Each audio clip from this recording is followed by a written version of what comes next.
नमस्कार दोस्तों, राधे राधे। कैसे हैं आप सब लोग? आई होप आप लोग बहुत ही अच्छे होंगे, स्वस्थ होंगे और मस्त होंगे।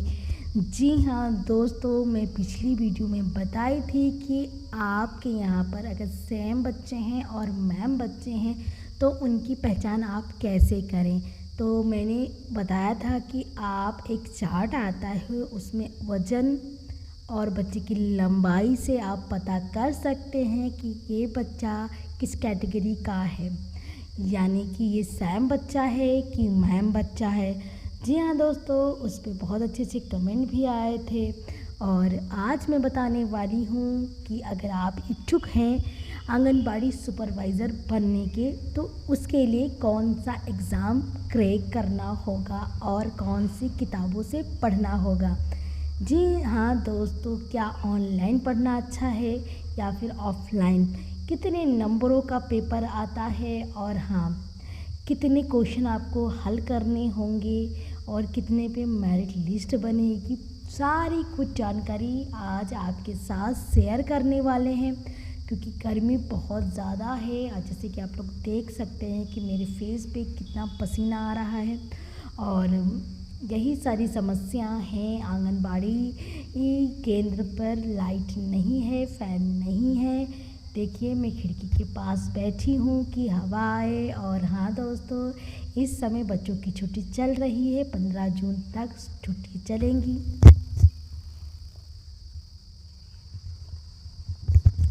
15 जून तक छुट्टियां चलेंगी, उसके बाद छुट्टियां हो जाएंगी समाप्त। तो इस समय हमारे केंद्र पे बच्चे नहीं आ रहे हैं, उनकी छुट्टियां चल रही हैं। और हाँ दोस्तों, आज हम आपके साथ शेयर करने वाले हैं, अगर आप इच्छुक हैं सुपरवाइज़र बनने के लिए तो उसके लिए आपको क्या करना है। तो चलते हैं, वीडियो को स्टार्ट करते हैं। पहला स्टेप है कि आपकी क्वालिफ़िकेशन। जी हाँ दोस्तों, अगर आप स्नातक हैं तो आप अप्लाई कर सकते हैं, अन्यथा आप नहीं कर सकते हैं। और बहुत ही महत्वपूर्ण है, अगर आपके स्नातक में अच्छे नंबर हैं और आपका सोशियोलॉजी या होम साइंस है तो बहुत ही अच्छी बात है। क्योंकि जो सुपरवाइज़र की ये वैकेंसी है आंगनबाड़ी का, आंगनबाड़ी मुख्य सेविका की जो है, तो ये समाज से संबंधित है। इसमें छोटे बच्चे आ जाते हैं, महिलाएं आ जाती, धात्री आ जाती। तो ये अगर होम साइंस या सोशियोलॉजी है तो बहुत ही अच्छी बात है। और हाँ दोस्तों, फिर बात करते हैं कि क्या ऑनलाइन पढ़ना चाहिए या ऑफलाइन। उससे पहले सुपरवाइज़र का एग्ज़ाम देने से पहले आपको क्लियर करना होगा एक और एग्ज़ाम, उसको कहते हैं यूपी ट्रिपल एससी। अगर आपने यूपी ट्रिपल एससी का एग्ज़ाम नहीं दिया है तो आज ही फॉर्म भर दीजिएगा, 17 जून लास्ट डेट है। जी हाँ दोस्तों, नहीं तो आप सुपरवाइज़र के लिए एलिजिबल नहीं होंगे।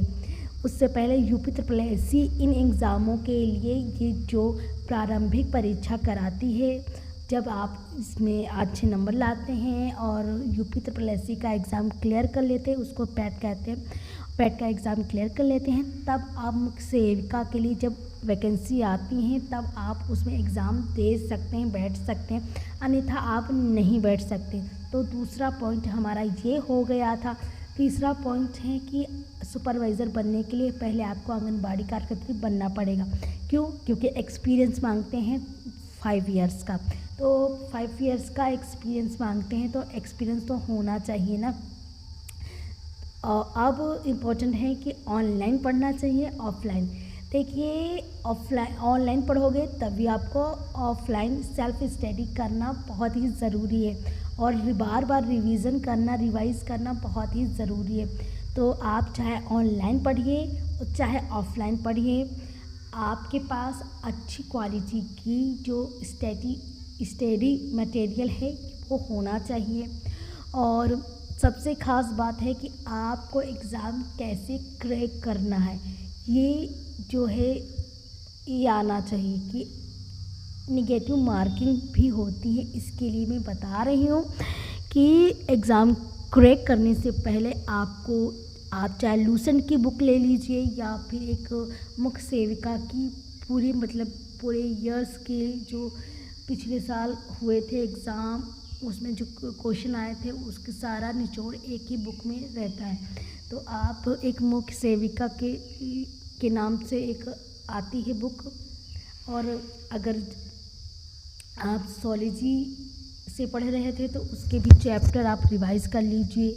जैसे इंटर की बुक उठा लीजिए, बीए में भी सारी चीज़ें हैं, तो टेंशन वाली तो कोई बात नहीं है। और हम एक और बुक ले लीजिए, लूसेंट की ले लीजिए, और इससे जो स्टडी मटेरियल है बहुत ही अच्छा कलेक्ट हो जाएगा और आप क्रैक कर सकते हैं एग्ज़ाम और सुपरवाइज़र बन सकते हैं। तो सबको इंतज़ार है, हमको भी इंतज़ार है सुपरवाइज़र के लिए, और सभी जो योग्यता रखते हैं। और यूपी ट्रिपल एससी का अगर आपने फॉर्म नहीं भरा है तो आप भर दीजिएगा। अगर शायद यूपी में मुख्य सेविका के वैकेंसी आ जाएंगी, अगर आपने यूपी ट्रिपल एससी का एग्ज़ाम नहीं दिया है तो आप इसमें फॉर्म नहीं भर सकते हैं। इसलिए मैं बता रही हूँ कि यूपी ट्रिपल एससी का एग्ज़ाम क्रैक करना बहुत ही ज़रूरी है। जब आप मुख्य सेविका के लिए तैयारी कर रही हैं, प्रिपरेशन कर रही हैं, तब की मैं बात कर रही हूँ। आने वाले फ्यूचर में इसकी वैकेंसी आ सकती है, क्योंकि अभी कुछ वैकेंसी पेंडिंग पड़ी हुई, डीवी हो चुकी है मुख्य सेविका की, लेकिन 2600 पद आए थे, लेकिन वो हाई कोर्ट चला गया था, क्योंकि कुछ हमारी कुछ सेविकाएं ने इसमें याचिका दायर की थी, क्योंकि वो चाहती थी कि हमें प्रमोट किया जाए। बात सच है। जब देखिए मुख्य सेविका बनने के लिए जो आंगनबाड़ी वर्कर हैं एक्सपीरियंस मांगते हैं 5 ईयर्स का, वो भी हो जाता है, तब भी उसको प्रमोट नहीं किया जाता है। इसीलिए ये बहुत ज़रूरी है कि डायरेक्ट ना करके सुपरवाइज़र के आप प्रमोट कीजिए। तो बहुत ही जो योग्यता रखते हैं, जो इस श्रेणी में आते हैं, आप उन्हें प्रमोट कीजिए। देखिए क्या होता है, पेपर कराते हैं, पेपर में जो अलग से बच्चे ले लिए जाते हैं, लेकिन जो हमारी सेविकाएं होती हैं वो वहीं पर रह जाती है, ना उन्हें प्रमोट किया जाता ना कुछ, और अलग से भर्ती लेके एग्ज़ाम के बेस पर वो आ जाते हैं। तो इसी वजह से ये जो हमारी सेविका हैं याचिका दायर कर दी थी 126 पदों के लिए कि हमें प्रमोट किया जाए। तो वीडियो अच्छा लगा, जानकारी अच्छी लगी तो इस चैनल को सब्सक्राइब जरूर कर लेना। और तीसरा पॉइंट है कि सैलरीज़ के 28,000 से भी अच्छी स्टार्टिंग है, और सुपरवाइज़र की सारी सुविधाएं मिलती हैं जो एक सरकारी कर्मचारी को मिलती हैं, वो सुपरवाइज़र में मिलती, क्योंकि ये सरकारी कर्मचारी का दर्जा है सुपरवाइज़र का। सारी छुट्टियां, जितने भी ग्रेजुएटी, पेंशन, सब कुछ एक सुपरवाइज़र को मिलता है। तो आप लोग प्लीज़ अगर आप योग्यता रखते हैं तो तैयारी कर सकते हैं। उससे पहले आप यूपी ट्रिपल एससी का एग्ज़ाम दीजिए, उसे क्रैक कीजिए, अन्यथा नहीं आप फॉर्म नहीं डाल सकते हैं।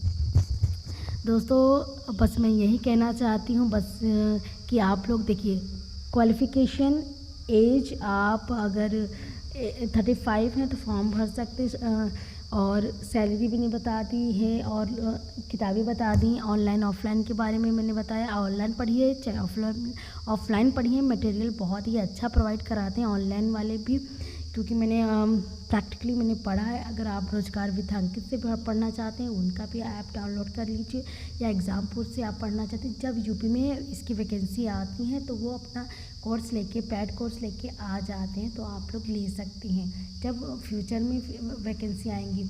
अगर आप आंगनबाड़ी कार्यकर्तियाँ हैं तो आपको कम से कम 10 साल बाद प्रमोट कर दिया जाएगा, ऐसा सुनने में आता है। लेकिन आप एग्ज़ाम के बेस पे करोगे तो बहुत ही जल्दी आप सुपरवाइज़र बन सकते हो। तो वीडियो अच्छा लगा तो लाइक शेयर कमेंट करना मत भूलना। मिलते हैं नए वीडियो के साथ, नई जानकारी के साथ, तब तक के लिए नमस्कार दोस्तों, राधे राधे। और हाँ, एक दिक्कत है, हमारे केंद्र पे लाइट की व्यवस्था नहीं है, तो कृपया करके ये वीडियो शेयर कर दीजिए, क्योंकि यहाँ पर लाइट आ जाए और जो फ़ैन है वो भी लग जाए, क्योंकि हमारे छोटे छोटे बच्चे हैं उनको सुविधाएं मिलनी चाहिए। थैंक यू, धन्यवाद, जय हिंद।